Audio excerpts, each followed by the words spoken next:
जब तुम नींद में नहीं होते हो या सपने में नहीं होते हो। सपना यानी विचार। सपना एक तरह का विचार है, केवल इतना है कि उसमें ज़्यादा भ्रांति है, कन्फ्यूजन ज़्यादा है, उलट पुलट के रहता है विचार, वो सपना है। और जब हम विचार करते हैं किसी चीज़ के बारे में, वो थोड़ा सा अरेंज होता है, उसको थोड़ा सजा देते हैं, वो विचार को थोड़ा सजा हुआ हमारे सामने मिलता है। बाकी दोनों ही विचार है, सपना भी विचार है और यहाँ भी जब जागृति में हम विचार कर रहे हैं किसी चीज़ के बारे में, वो भी विचार है। दोनों ही सपने जैसे ही है, लेकिन दोनों में थोड़ा अरेंजमेंट में फ़र्क है, केवल साज सज्जा में फ़र्क है, कोई आगे पीछे हो जाता है, बस इतना ही है। कभी कभी जागृति में भी जो विचार आगे पीछे होता है सपना जैसा ही हो जाता है, उलझन हो जाता है। तो जब उसमें नहीं होते, सपना में नहीं होते, या विचार में नहीं होते और नींद में भी नहीं होते, तब हम कहाँ होते हैं? इस चीज़ को कभी हम सोचें?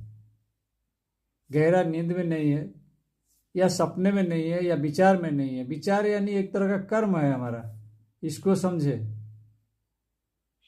विचार यानी एक तरह का कर्म है, वही असली कर्म है।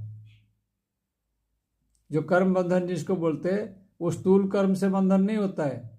स्थूल शरीर से जो कर्म किया जाता है वह बंधन में नहीं डाल सकता।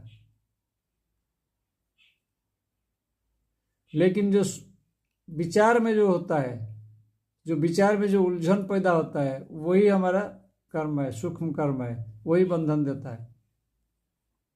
तब ये दोनों स्थिति से जब बाहर होते हैं हम, उलझन, सपना या विचार, इससे बाहर होते हैं, ये एक तरफ है। दूसरी तरफ है नींद, गहरा नींद। ये दोनों से जब बाहर होते हैं, हम कहाँ होते हैं? यही स्थिति ध्यान की स्थिति है। अगर इसी स्थिति को प्राप्ति हो गया कोई योगी, तो वो ध्यान योगी हो गया, ज्ञान योगी हो गया, ज्ञान को प्राप्त हो गया। यही है योग का असली क्षण। नींद से जगना इसी को ही बोलते हैं। सपने से जग जाना और गहरा नींद से भी जग जाना, दोनों तरह से जो है जग जाना, बीच में जो है पहुंच जाना। और बीच में जो है ध्यान का अवस्था है, समाधि का अवस्था है, ज्ञान का अवस्था है। इसको समझे।